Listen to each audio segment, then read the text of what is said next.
thanks to the support of the channel member, Licton. Yeah, genuinely, I have no idea what's causing the problem. I don't know why nobody wants to sign for us. The media seem to think we're going to still do quite well this season, despite having a very small squad.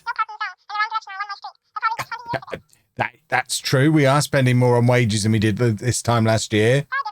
But you've got to admit the squad doesn't look as strong. You want me to finish in the top half anyway. Excellent. Hello and welcome to part 7 of Holiday Home. I'm Kevin. Coming up on today's episode with our first 2 games of the new season. We are away against Sagunto and at home against Acero. See, I'm getting very good at the Spanish pronunciations. I usually say, since you were last with me, nothing's happened since you were last with me. That's why there was no in-betweeny bits video on lollujo 2 this morning, because there's been no in-betweeny bits. We've literally got to the point where we've completed our transfers. The transfer window is shut and we are now ready to start the new season. If you missed the transfer window, I suggest you go back and watch it. That was yesterday's video. As you can see, we let go of 5 Ivans in quick succession, which is very, very sad. And we are now spending more on wages than we did last season, which is very, very confusing because the squad, as I was just discussing with Mrs. Wearmouth, does not look as strong. 21 players in the squad, although one of them we've not been able to register yet, and another one is away on international duty, which is not ideal. But the media seem to think we're the 6th favourites for promotion. So that's nice. We've got a player in the Dream 11 now, Fakal, our best player, our captain, our superstar, who is wanted by lots of teams. So hopefully he doesn't go anywhere. But he is one of the top 5 players in the division. So we kind of need him to drag us along to success. Remember, it's 2 teams automatic promotion from this league, no playoffs. So we've got to get ourselves up into that top 2. We don't really want a 3rd year in this league. So we need to start strongly. The team we're playing today, who were they? Sagunto. They are freshly relegated from the division above and even more likely to get promoted than we are. So this is going to be a big test and give us an idea of exactly where we stand going into the new season, which is a shame because our squad is very far from finished, as you can see by the fact we've got 2 of our young name in the game channel members in the team. 15-year-old Alex Boxall is going to be making his debut, and 16-year-old Russ Eddy also making his debut. That really emphasises just how thin this squad still is at the moment. So that team in full, I mean, a lot of it is familiar, but there are some new faces. The team in full, we've got Floric in goal, who of course was here last year. A completely new look back four. We've already looked at Russ Eddy, but then we've got new signings, Christian David, who's only 5'9" and 18. Other new signing, Pedro Caballero. He's 29 and actually over 6 feet tall, which is nice. And then our 3rd new signing of this back four, Chava, who is a 22-year-old Spanish right back who, I mean, he actually looks the part. So at least we've got 1. And then at the base of the midfield, it's another youngster, another Ivan Romero, 20 years old, another new signing.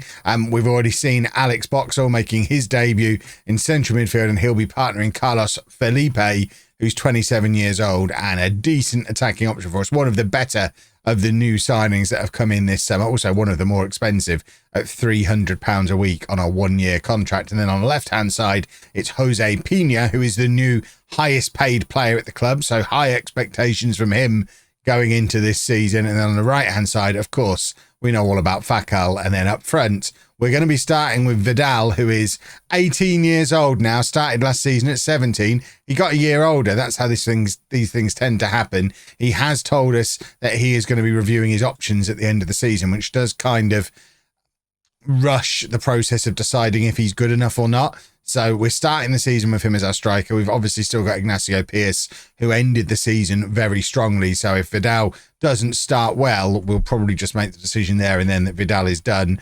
Pierce goes back into the team and we worry about finding a new striker from there. And we've also got another one of our young name in the game channel members who's making it up onto the bench, Andrew McRobbie, another 16-year-old, very natural Spanish name there. Good old-fashioned Spanish name, McRobbie. And yeah, It's all about the youth. Jesus is back on the bench as well, boys and girls. So we're sticking with the 4-3-3 that was so effective towards the end of last season, but with a 15-year-old, a 16-year-old, and a fairly untried, unproven striker leading the line. I don't know. I don't know if we're going to start this season in the same kind of excellent form that we ended last season in, but that is something that is worth bearing in mind. If our form in the last 8-10 games of last season, if we'd have kept that up all year long, we would have got promoted last year. We're 1-0 down after less than 3 minutes. Remember, they are a newly promoted team. It's going to be one of our tougher tests of the season, but what we don't want is an absolute thrashing on the first day. We don't have the luxury that we had last season of Mrs. Wearmouth saying, it's fine, as long as you don't finish bottom, we're all good. She's very clear. She wants a top half finish this season. She wants progress. And I actually think that's a tougher task than it was last season. And last season, we spent a lot of time in that bottom 3. And then it was only that end of season run of form that got us to any kind of respectable finish. So, I mean, it was Russ Eddy who was beaten in the air as well. The 16-year-old, I mean, what do you expect? Play a young lad at left back. He's going to struggle in situations like that against what was a tier 5 team last year. And now, I mean, we're not good in the air, are we? We've got a 16-year-old and a 5'9" centre-back, and we've been beaten in the air twice there. Was that Christian David, the 5'9" defender? Which one is he? So that's Fakal there. This guy, it is Christian David. So we've missed out in the air with our 16-year-old and our 5'9" centre-back. Two things that could have almost seen coming. But remember, when we were doing the transfers, we weren't exactly selecting the best players to bring in. We were literally signing the only players we could get through the door. It was a very, very challenging transfer window. One of the more difficult transfer windows I've ever had. We didn't have the option of a 6'4" striker to bring in instead. The only guy, these are the 2 defenders we were able to persuade to sign for us all summer, and we didn't have any other options. So, yeah, this is going to be another lot. Unless this lot who've just got relegated are really good and they're going to go straight back up, this might be a long, hard season. Mrs. Wearmouth is going to need to cut us a little bit of slack here. And we have got a left back who is already in the club, who is away on international duty at the moment. So that fills one of those 16-year-old gaps. I do think we're going to need a proper centre-back. The transfer window is closed, but of course, if they're non-contract players coming on free transfers, we can register them at any time. And we actually discovered last year you can register loans mid-season as well. I don't know if that's a Football Manager glitch or the way it actually works, but although the transfer window is officially closed, it effectively, the kind of transfers we're doing doesn't really affect us. Oh, these defenders are not having a nice time. Romero now, our new holding midfield player, giving away a penalty, and that's 3 areas where there's no arguing it. We've downgraded the team over the course of the summer through no fault of my own, I would like to add. We weren't able to extend contracts for the players that left. The centre-back Ivan wanted to leave, so we had to let him go. And this is the best we've been able to... Oh, it's been such a hard window. Oh, this is not going well at all. 3-0 down at half-time. At home on the first day of the season. Does not scream top half finish, does it? And every fibre of my being is now telling me that it's time to fiddle with the tactic. But of course, the problem with fiddling with the tactic is we learnt last season this is the only tactic that really worked for us. We were really, really rubbish until we started playing like this. So I think it's more a case of the tactic is probably okay, but the players might not be up to it, which does not speak very well of the transfer window that we've just had. Although, I mean, Pina, £400 a week, the highest paid player in the history of this football club. And that's the kind of finish that we get out of him. That's the frustrating thing, because obviously a lot of the players that left were the players who were the generated players at the start of the save, who were on £3, £4, £5 a week, that you just can't replace that quality at that price. So when they leave, it's natural that the squad decreases in quality. I guess the one positive, Alex Boxall is having a good game as a 15-year-old in central midfield. He does not look out of place at all. Russ Eddy, less comfortable at left back, but I mean, Boxall's only on a 6.5, but he's actually the second highest rated player in our entire team behind Fakal at the moment. So he, I guess he is a positive of what's going on. Right. Romero is tiring. We don't have another. I guess we could drop Boxall back to play as the DM and bring Jesus on. It's Jesus time, boys and girls. Jesus is an attacking midfielder, really. Can Felipe play? Yeah, we're going to play Felipe as the box-to-box and let Jesus get a little bit further forward. Vidal has been trashed, so Pearce comes in there.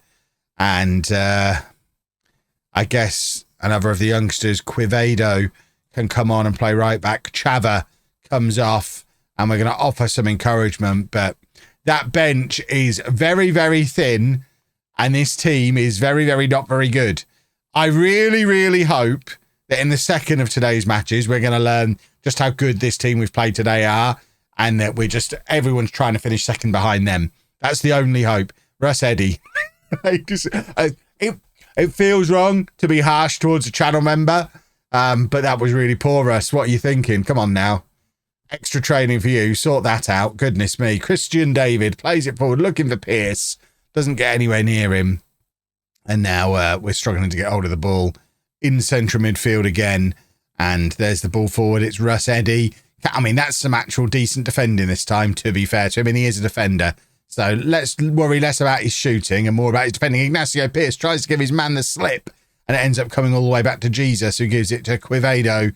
And there's the ball over the top for Fakal, who has been quiet today. Slides it across, looking for Pearce. It falls to Pina. And that is two big misses from the most expensive player in the history of the football club. And I am going to constantly remind us all of that because I expect a return. We are going to take him off here. Alvaro Ortola is going to come on for him. Another one of our young players who was out on loan at San Francisco last year. He is an actual winger. So let's make him an actual winger. And then for our final change, we've got another winger and another winger on the bench. We've got all the wingers. Why have we got so many left wingers? A 15-year-old and a 16-year-old are what's left on the bench. Do we think neither of them are coming on for Fakal? So I guess neither of them are coming on. We need some more players. I mean, it might be time to go and get the loans, but I'm determined not to try. I'm trying not to read too much into this match because they are a freshly relegated team. But, it's really hard to be positive in this situation. So it's good old Sag again with the goal kick. Nothing comes of it, and now we are going to have a throw. We give it to Fakal, and cross comes in, looking for Pearce, and there is Ignacio Pearce. It's a consolation goal, but that is exactly what Pearce does. I mean, he was in great goal-scoring form at the end of last season, and it looks like he is still a goal scorer now. So the Vidal experiment may already be over before it's even begun, because Pearce straight away looks like a player good enough to be playing at this level, which nobody else has done today. Tell you what, if we grab another one here, we could have actually scared them a little bit in the final couple of minutes, but unfortunately, Pearce not quite able to finish that one, and then there's going to be the fourth here. I've seen this free kick enough times in FM23. It's going there, boys and girls. Just there. And there's nothing we can do to stop it going in. Go on then, just take it. Put me out of my misery. I hate this game. Oh.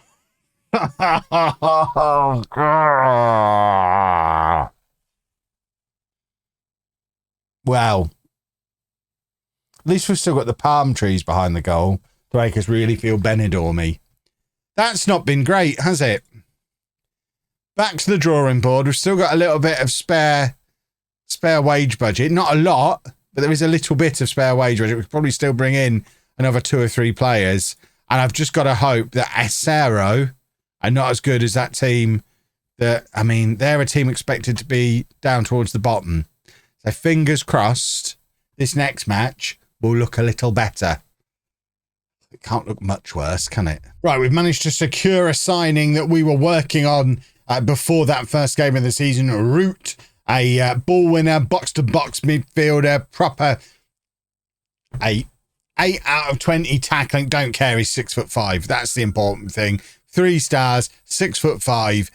That's the kind of player we want a little bit more of at this football club, and we're able to get him and Carmona registered into the squad, and Koulibaly is no longer away on international duty as well, which means the team all of a sudden does look a little stronger for this second game of the season. So Koulibaly comes in at left back, Root comes into the central midfield, Carmona comes in on the left-hand side, and Pearce comes back in up front. And those 4 changes, fingers crossed, turn us from looking a little bit not quite ready to let's go win a football match.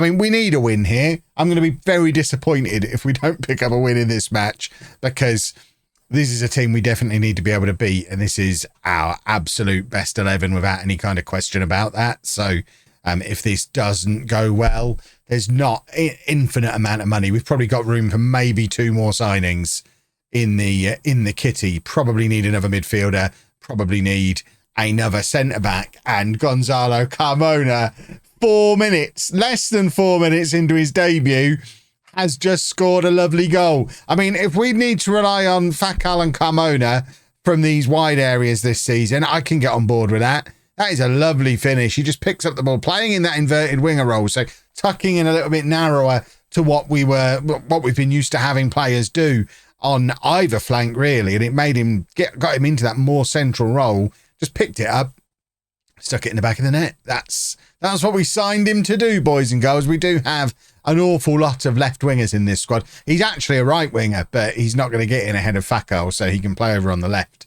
We've certainly got lots of left wingers, but more quality on the right, and it seems that Carmona is going to do just fine on the left-hand side of a front 3. I've just realised our entire back 4 all begin with the letter C as well. So that's a nice thing. I like a little bit of squad symmetry. Last year it was all the Ivans. This year we just want to make sure that we've got everyone in the defence beginning with the letter C. What's going to be the theme of next year's team? We've only got one Ivan left. In fact, we've got Ivan Romero as well, and Ivan the backup goal. We've got lots of Ivans still. I thought we'd had an elimination battle over the summer and got to just one Ivan remaining, and it obviously being the best one, the one that we wanted to stand tall above them all along, but no, not the case. Right, Romero is tiring. We don't have a central midfielder on the bench, which is silly. Boxall should be on the bench because we've got 4 players capable of playing on the left wing on that bench and not 1 player who can play central midfield. Well, then, that's it. That's silly, isn't it? Pearce is going to come off of Vidal. Pearce hasn't had a very good game at all. Fakal is also going to come off, which means a debut for Andrew McRobbie over. In fact, what we might do is play them that way around, because Carmona is natural on either side.